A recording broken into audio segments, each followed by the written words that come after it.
aron ho Tawnah Vala Lu Ahai Tawnah Vala Lu Tawnah Vala Lu Tawnah Vala Lu Ahai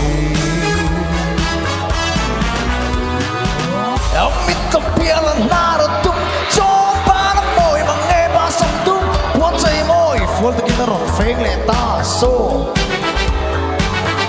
Tawnah Vala Lu Ahai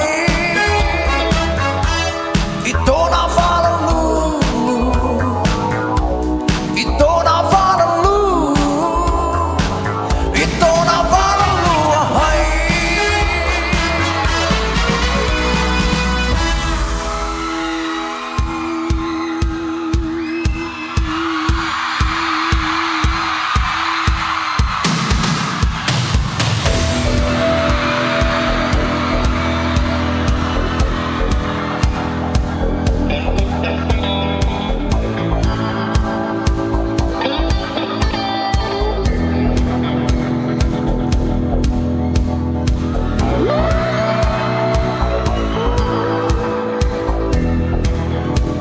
Mizo mi pa ai oi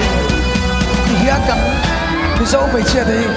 Kan tu la môi tắc tắc đi Hia kan chai nge o